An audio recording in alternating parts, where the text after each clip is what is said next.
The Silence After the Funeral. July 8, 1968. One day after the funeral of Bumpy Johnson, Harlem felt unusually quiet. The crowds were gone, the traffic had thinned, and the constant low hum of tension that had defined the neighborhood for decades seemed to pause, as if the streets themselves were holding their breath. Inside a modest apartment at 409 Edgecombe Avenue, a man sat alone on a couch that still carried the weight of its former owner. The windows were open, but no breeze came in. The silence was complete. That man was Frank Lucas. He did not speak. He did not move. He listened. Outside, Harlem resumed its rhythm inch by inch, but inside that apartment, time felt suspended. Bumpy Johnson had been buried less than 24 hours earlier, and already the power vacuum he left behind was beginning to pull at the edges of the neighborhood. Italian crime families had sent observers. Rival Harlem crews were quietly counting territory. Federal agencies were reviewing old files, reopening folders they had never truly closed. Everyone assumed the same thing. When Bumpy died, the money died with him. Frank Lucas knew that assumption was wrong. For years, Bumpy Johnson had lived modestly by design. He drove ordinary cars. He avoided displays of excess. His suits were sharp, but never loud. On paper, his finances looked almost unremarkable. When authorities checked his accounts after his death, they found sums that barely reflected a lifetime at the center of New York organized crime. To most observers, it confirmed what law enforcement had long believed, that Bumpy Johnson had ruled Harlem through influence and reputation, not accumulated wealth. But Frank Lucas had been closer than most. He had listened when others spoke. He had watched when others were distracted. And months earlier, in a late-night conversation that never appeared in any report, Bumpy Johnson had said something that would not let Frank sleep. He had spoken about silence. Not silence as absence, but silence as strategy. Bumpy explained that real power was never announced, that real wealth was never displayed, that the moment a man allowed others to measure what he truly possessed, he signed his own warrant, either with the government, the Mafia, or both. Frank did not interrupt him. He understood the tone. This was not a lesson meant for repetition. What Bumpy did not do was give directions. He did not draw maps. He did not leave instructions. He left something far more dangerous behind, a challenge. When Bumpy Johnson died, Harlem lost its most stabilizing figure, but Frank Lucas inherited something invisible. Not authority, not territory, a question. And somewhere inside that question was an answer worth more than power itself. This moment matters in Harlem crime history, not because of what happened next, but because of what did not happen immediately. There was no explosion of violence, no instant collapse, no sudden arrests. The calm that followed Bumpy's death was unnatural, and those who understood New York organized crime recognized it as the pause before something shifted. The Italian Mafia watched closely, convinced that whatever wealth Bumpy once controlled would surface through fear or betrayal. Rival Harlem figures waited for mistakes. Federal investigators assumed time was now on their side. Without Bumpy's discipline, someone would slip. Someone always did.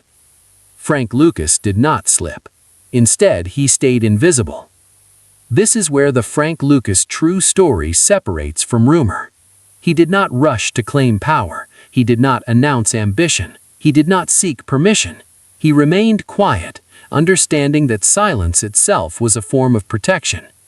Those who underestimated him believed he was still just a former driver, a background figure orbiting a legend now gone.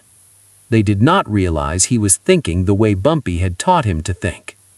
What follows is not a myth about sudden inheritance, but a slow reconstruction of intention. A story rooted in Harlem drug empire politics, shaped by loyalty and fear, and watched carefully by agencies that had spent decades trying and failing to dismantle Bumpy Johnson's world. It is part of the American gangster real story, not because of spectacle, but because of restraint. In the coming weeks, Frank Lucas would begin making decisions that appeared small on the surface. A visit here, a meeting there. No announcements, no displays. each move calculated to look ordinary, each step taken under the assumption that someone, somewhere, was always watching. And they were. This is a true crime documentary not about how crimes were committed, but about how power survives transitions. About why Mafia versus Frank Lucas was never an open war, but a quiet test of patience. About how reputation can outlive a man, and how silence can be louder than violence. By the time federal attention sharpened into full investigation, the question would no longer be whether Bumpy Johnson had hidden something. It would be whether anyone still alive truly understood where to look. The apartment remained quiet that night. Frank Lucas stood up, looked once more around the room, and left without taking anything with him. Whatever Bumpy Johnson had left behind, it was not meant to be found quickly. And that delay, that empty space between death and discovery, would cost the government 10 years of searching. The decision that was never spoken aloud. The days following the funeral moved slowly, but not peacefully. Harlem had learned over generations to read silence the way other places read sirens. When Bumpy Johnson was alive, quiet meant control. After his death, quiet meant uncertainty. Meetings happened behind closed doors. Conversations ended early. Men who had once felt protected by Bumpy's reputation now understood that protection had expired, and every alliance in New York crime organization was quietly being reevaluated. In that environment, the most dangerous thing a man could do was appear eager. Frank Lucas did the opposite. He spent those first weeks doing nothing that looked important. He did not gather lieutenants. He did not claim territory. He did not make speeches or issue warnings. He showed up where he was expected, paid respects where required, and kept his name out of conversations that carried weight. To those watching from a distance, it looked like hesitation. To those who understood Harlem's deeper rhythms, it looked deliberate. Frank was waiting for something that could not be rushed. The decision that defined the next decade was not written down, not shared, and never confirmed publicly.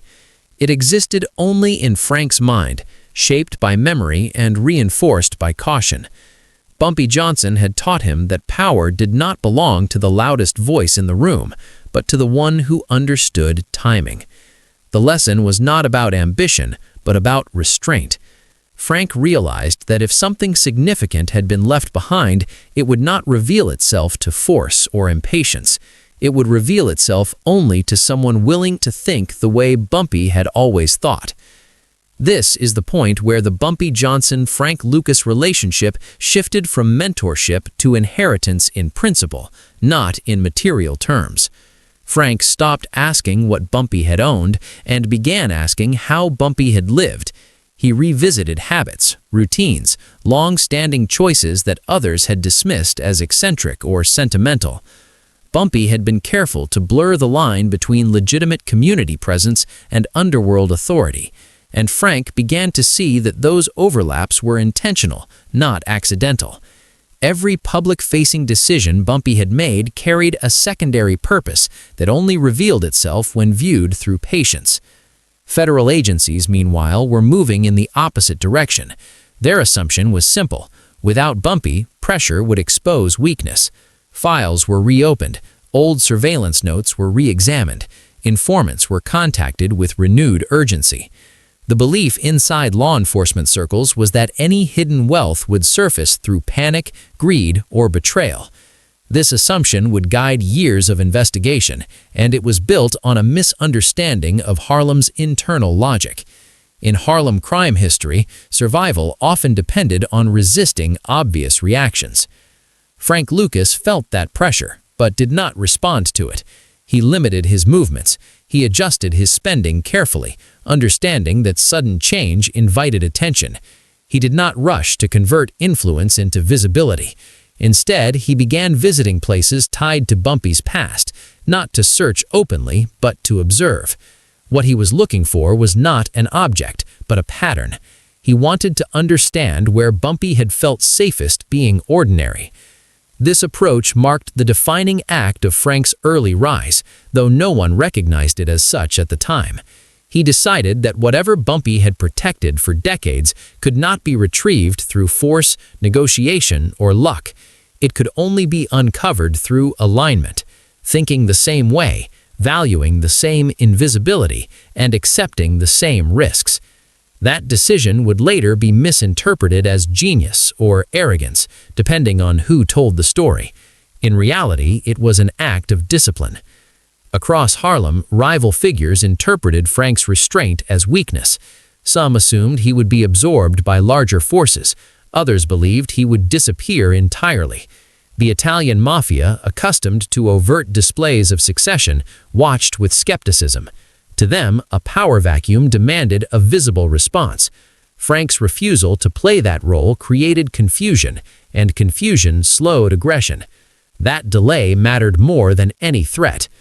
This was not yet a confrontation in the Mafia versus Frank Lucas dynamic, but it was the beginning of separation. Frank was not competing for immediate dominance. He was positioning himself outside the predictable cycle of rise and collapse that law enforcement understood too well. Every day he remained unremarkable was a day the wrong conclusions hardened around him. Inside his own thinking, the stakes were becoming clearer. If Bumpy Johnson had hidden something of significance, it was hidden not from enemies alone, but from allies as well. Trust, Bumpy believed, was a liability if shared too widely. Frank accepted that premise fully. He told no one what he suspected. He asked no one for help. The risk of isolation was preferable to the certainty of exposure. This period rarely appears in dramatized versions of the American Gangster real story because it lacks spectacle. There were no dramatic confrontations, no sudden reversals, no public declarations of power. But this was the stage where the future was decided. The absence of action was itself the action. Frank Lucas chose patience over speed, invisibility over dominance, and memory over ambition. As weeks turned into months, pressure continued to build around him. Federal attention sharpened, rumors circulated, assumptions hardened, yet nothing surfaced. No hidden accounts, no sudden purchases, no visible shift. To investigators, this suggested there was nothing to find. To Frank, it confirmed something far more dangerous, that whatever existed remained exactly where Bumpy had intended it to stay. And that meant the search, when it finally began in earnest, would be conducted in the wrong places by the wrong minds. By the end of that summer, Frank Lucas had not gained power in the way others expected. He had gained something quieter and far more consequential: time. The pressure began to close in. By late summer of 1968, the stillness that followed Bumpy Johnson's death had begun to harden into something heavier. It was no longer a pause, it was scrutiny. Harlem had seen transitions before, but this one felt different because no one had stepped forward to claim what had been left behind. In Harlem crime history, power rarely remained unclaimed for long. When it did, it attracted attention from every direction at once. Italian crime families quietly reassessed their boundaries. Local rivals began testing limits in subtle ways. And inside federal offices, the assumption that time would expose weakness slowly gave way to frustration. Frank Lucas understood that this phase was inevitable. Silence could protect him only as long as it confused others, and confusion always provoked reaction. He could feel the shift in tone when he moved through familiar streets. Conversations ended when he entered rooms. Eyes lingered a moment longer than before. He was being measured, not as a successor, but as a variable. In the logic of New York organized crime, variables were dangerous because they disrupted prediction. Law enforcement pressure did not arrive with sirens or raids. It arrived with questions. Old acquaintances were contacted. Former associates were approached casually, asked whether Frank had changed, whether he had spoken differently, whether he seemed nervous or ambitious. The goal was not evidence yet, but pattern recognition. Investigators believed that if something significant had survived Bumpy's death, it would distort behavior somewhere along the line. Someone would slip, someone would spend, someone would talk. Frank did none of those things. Instead, he refined his discipline. He limited his routines. He avoided repetition. He made sure that any movement he did make could be explained as ordinary. This was not paranoia, but alignment with a lesson Bumpy had reinforced repeatedly. The most effective concealment was consistency. Sudden change invited curiosity, and curiosity was the enemy of longevity. Frank accepted that survival required resisting instinct, even when instinct urged action. Meanwhile, rival Harlem figures began to apply pressure of their own. Small encroachments appeared, not as open challenges, but as tests. A conversation here, a rumor there. Each was designed to provoke response. Frank recognized the tactic and declined to engage.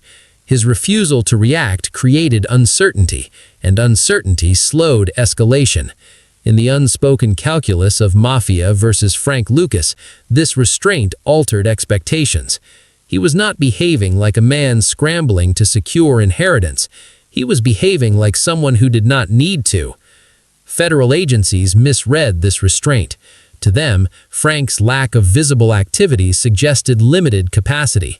Files noted his background, his proximity to Bumpy, and his apparent stagnation. The prevailing assumption was that Frank Lucas was a peripheral figure whose relevance had ended with his mentor's death. That assumption would guide investigative priorities for years, diverting attention toward louder, more predictable targets within the Harlem drug empire. Yet pressure continued to build, not because of evidence, but because of absence. Nothing surfaced. No hidden accounts, no sudden transfers, no collapse. The longer nothing happened, the more unsettling it became for those tasked with finding something. In a true crime documentary sense, this period is often compressed or skipped entirely, but it was here that the balance tilted quietly. The system was looking in the wrong direction because it expected noise where there was discipline. Frank Lucas felt the weight of that misdirection, and he guarded it carefully. He understood that attention was not fixed, it moved toward stimulus. By remaining unremarkable, he allowed attention to drift elsewhere. That drift created space. Space created opportunity, and opportunity, when approached slowly enough, could be exploited without detection.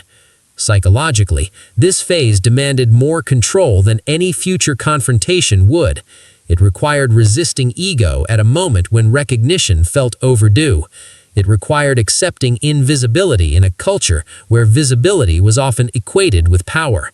Frank's motivation was not dominance, but continuity. He was not trying to replace Bumpy Johnson publicly. He was trying to understand what Bumpy had protected privately. That distinction mattered. In the American Gangster real story, downfall often begins when ambition outruns patience. Frank internalized that risk fully. He recognized that whatever awaited discovery would reveal itself only to someone who could withstand prolonged uncertainty. Every day he waited without acting reinforced that discipline. As autumn approached, law enforcement pressure plateaued. Investigators shifted focus toward more immediate threats. Rival groups recalculated their assumptions. The streets adjusted to a new equilibrium that felt temporary but stable. On the surface, Frank Lucas remained exactly where he had been months earlier, present but unremarkable. Underneath that stillness, however, the conditions were changing. Frank had begun to see patterns others had ignored. He was no longer searching randomly or speculatively. He was narrowing possibilities based on philosophy rather than location. If Bumpy Johnson had hidden something significant, it would not be where people feared to look. It would be where people felt no reason to question. That realization did not come with certainty. It came with direction. And once direction replaced doubt, the next phase would no longer be about waiting. It would be about proximity. The converging threats. By the time autumn settled over Harlem, the quiet that had once protected Frank Lucas began to feel crowded. Not loud, not chaotic, but dense with unseen forces moving closer together. In the ecosystem of New York organized crime, stillness never lasted indefinitely. It either signaled control or invited competition. And without Bumpy Johnson alive to anchor the balance, multiple powers interpreted the silence differently. What Frank sensed now was convergence, pressures arriving simultaneously from directions that rarely aligned. The Italian Mafia was the first to recalibrate. For years, their relationship with Bumpy had been transactional, defined by mutual boundaries rather than trust. His death removed a stabilizing variable, and his absence reopened questions about Harlem's long-term profitability. Representatives did not arrive with threats or ultimatums. They arrived with interest. Quiet inquiries surfaced, framed as concern for continuity and order. Frank understood the subtext immediately. Interest preceded intrusion, and intrusion preceded control. At the same time, rival Harlem figures began to adjust their posture. Without Bumpy's presence, long-standing rivalries resurfaced beneath polite restraint. Small disruptions appeared, not overt challenges, but pressure points designed to test reactions. A delayed delivery here, a disputed corner there. Each incident was minor in isolation, but together they formed a pattern meant to provoke response. In Harlem crime history, escalation often began this way, not with declarations, but with friction. Frank's response remained unchanged. He neither retaliated nor negotiated. He observed. He allowed uncertainty to linger, because uncertainty unsettled everyone except the person prepared for it. His refusal to engage denied rivals the clarity they needed to act decisively. They could not tell whether he was weak, waiting, or protected by something they could not see. That ambiguity slowed them more effectively than force ever could. Federal pressure, however, operated on a different timeline. Investigators did not seek reaction, they sought inconsistency. As months passed without visible shifts, internal debates intensified. Some argued that the rumored hidden wealth had never existed. Others believed it remained concealed and that its absence from circulation was itself evidence of careful stewardship. The result was not withdrawal, but refinement. Surveillance became quieter. Informant outreach became more targeted. The assumption hardened that whoever controlled the remnants of Bumpy's world was doing so intentionally. This convergence, mafia curiosity, local rivalry, and federal scrutiny created a narrow corridor in which Frank Lucas had to operate flawlessly. Any misstep would collapse the ambiguity protecting him. Psychologically, the pressure demanded constant restraint. Ego became a liability. Even success, if too visible, would invite consequences. Frank internalized a truth Bumpy had lived by. Survival depended on choosing when not to act. Inside this tightening environment, Frank's thinking evolved further. He was no longer considering whether something had been left behind. He was considering why it had been left behind in a way that demanded discovery rather than inheritance. Bumpy Johnson trusted systems more than people, habits more than promises. Frank began to see that whatever existed was not meant to be accessed casually. It was meant to test alignment, to reward someone who thought the same way, not someone who acted the same way. That realization reframed the external threats. The mafia could pressure, rivals could provoke, law enforcement could observe. None of them mattered unless Frank revealed something worth taking. As long as he remained indistinct, their convergence worked against itself. Each group hesitated, wary of triggering reactions from the others. That hesitation created space, the only resource Frank needed. This phase is often misunderstood in simplified retellings of the American gangster real story. It is portrayed as passive, even lucky. In reality, it was an exercise in psychological endurance. Frank had to live inside constant scrutiny without responding to it. He had to accept being underestimated while knowing that miscalculation by others was his greatest shield. The discipline required was absolute. By the end of that year, the external pressure reached a strange equilibrium. No one advanced, no one retreated. The convergence stalled because no single force could justify escalation without exposing itself to risk. Harlem settled into an uneasy balance, held together not by authority, but by uncertainty. For Frank Lucas, that balance marked a transition. The threats had aligned and then paused. The waiting phase was ending, not because danger had passed, but because opportunity had emerged from the standoff. He had learned where not to look. He had learned how others thought. And most importantly, he had learned that whatever Bumpy Johnson had protected for decades remained untouched precisely because it existed outside conventional assumptions. The next step would not involve confrontation. It would involve closeness. And once that line was crossed, there would be no turning back.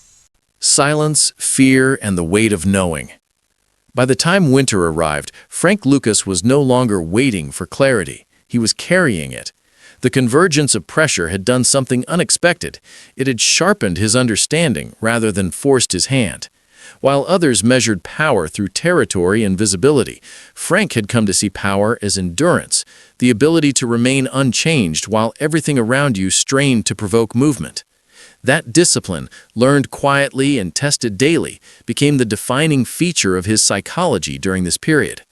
Fear surrounded him, but it did not sit inside him. He recognized fear as information rather than emotion. The Italian crime families feared unpredictability more than opposition. Rival Harlem groups feared miscalculation more than conflict. Federal investigators feared embarrassment, the possibility that something significant existed right in front of them, unseen. Frank understood that fear, when unmanaged, pushed people toward mistakes. His task was not to eliminate fear, but to let others carry more of it than he did. Reputation, too, took on a different meaning. Frank did not seek to inherit Bumpy Johnson's reputation because he understood its cost. Bumpy's name had commanded respect, but it had also attracted relentless scrutiny. Frank chose anonymity instead, allowing others to debate his relevance while he refined his position. In the world of Harlem crime history, this was a reversal of instinct. Most men climbed by being seen. Frank was climbing by being overlooked. Loyalty became the most dangerous concept of all. Frank knew that loyalty spoken aloud was often a liability. The more people who believed they were entitled to knowledge, the less secure that knowledge became. Bumpy Johnson had survived as long as he did because he trusted almost no one completely, and Frank embraced that isolation fully. He shared no suspicions, no theories, no conclusions. Whatever he carried stayed contained, not because he feared betrayal alone, but because he understood how easily truth distorted behavior. Internally, the weight of knowing grew heavier with time. Frank's confidence did not come from certainty, but from alignment.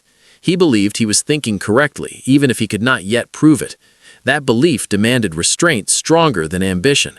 It meant walking past opportunities that might have accelerated visibility. It meant accepting temporary limitations in exchange for long-term insulation. Ego whispered constantly, but Frank treated it as background noise. This psychological balance mattered because consequences were already forming beyond his control. Federal investigations, though quieter, had become more methodical. Agencies coordinated. Files were cross-referenced. The idea that Bumpy Johnson had left behind something substantial had hardened into institutional suspicion. The longer nothing surfaced, the more that suspicion became personal for certain investigators. Pride entered the equation, and pride lengthened pursuits long after logic suggested withdrawal. At the same time, Harlem's internal structure was shifting subtly. Without overt leadership, informal arrangements replaced formal authority. Frank did not dominate these arrangements, he observed them. He allowed others to believe they were stabilizing the neighborhood, knowing that stability created predictability. Predictability created blind spots, and blind spots were where long-hidden things survived. This period marked the true cost of Frank's approach. He lived under constant observation without the relief of acknowledgement. He carried knowledge without validation. He endured isolation without reassurance. In simplified retellings of the American gangster real story, this phase is often skipped because it lacks drama. In reality, it demanded more discipline than any confrontation that would follow. The absence of action was not emptiness, it was pressure held in check. By early spring, the consequences of Bumpy Johnson's death were no longer theoretical. They were structural. Harlem had adjusted. Law enforcement had adjusted. The Mafia had adjusted. Each believed they understood the new landscape well enough to operate safely within it. That belief was the final miscalculation. Frank Lucas had not adjusted. He had aligned. The moment he had been preparing for was no longer abstract. It was approaching quietly, without announcement, the way Bumpy Johnson himself had always preferred things to happen. Whatever remained hidden had survived this long because it demanded the same discipline that had protected it. Frank understood that accessing it would not mark the beginning of his rise, but the end of his invisibility. The next step would change everything, not because it would reveal power, but because it would expose the cost of having it.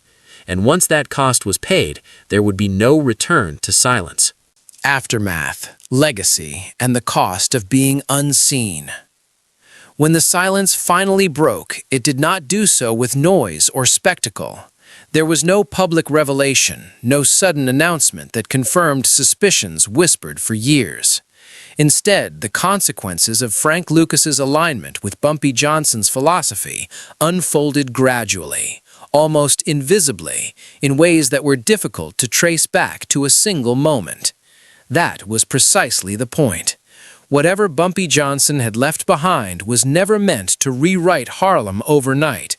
It was meant to endure, and endurance required patience long after discovery. The long-term impact on Harlem crime history was not defined by a dramatic transfer of power, but by a recalibration of it.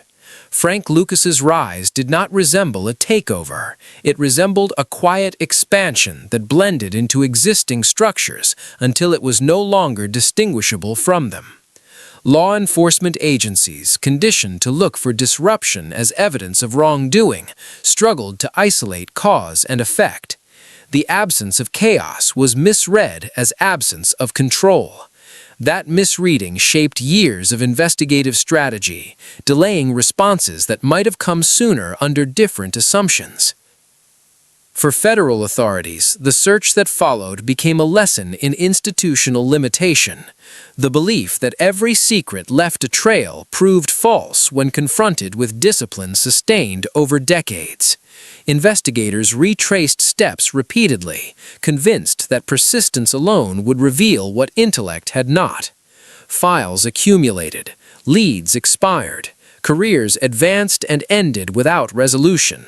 The search itself became part of the legacy, not as a failure of effort, but as evidence that systems designed to react to visibility struggled against strategies built on concealment. The Italian Mafia, too, adjusted its understanding. Frank Lucas was no longer treated as a peripheral figure, but neither was he confronted openly. The relationship that developed was cautious, shaped by mutual recognition of boundaries rather than dominance. In the unspoken calculus of Mafia versus Frank Lucas, restraint replaced aggression. Each side understood that escalation carried risks disproportionate to potential gain. That stalemate influenced how Harlem fit into the broader map of New York organized crime, preserving a fragile balance that lasted longer than anyone expected. Personally, the cost to Frank Lucas was less visible, but no less significant. Isolation hardened into habit. Trust remained scarce. The discipline that had protected him also narrowed his world. He had achieved alignment with Bumpy Johnson's thinking, but that alignment came at the price of perpetual vigilance.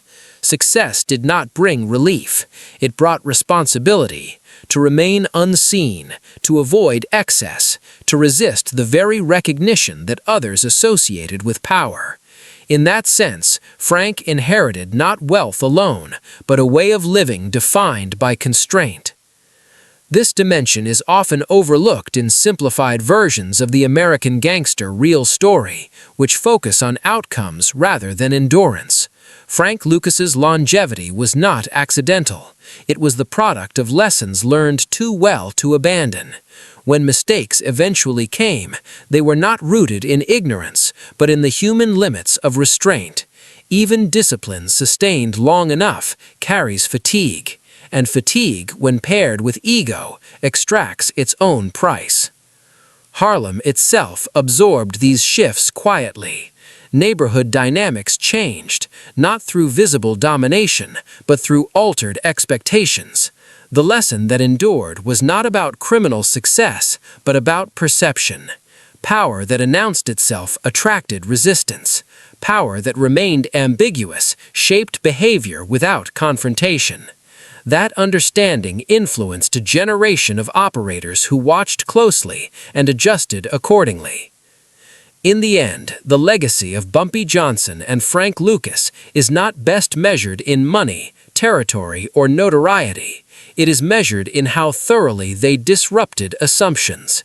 The idea that secrets must eventually surface proved incomplete. Some secrets endure not because they are perfectly hidden, but because they are hidden where no one feels justified looking twice. That irony shaped years of law enforcement response and redefined how absence could function as evidence. The story does not resolve neatly, and it was never meant to. The question of what remained unseen after all the searching lingers deliberately unanswered.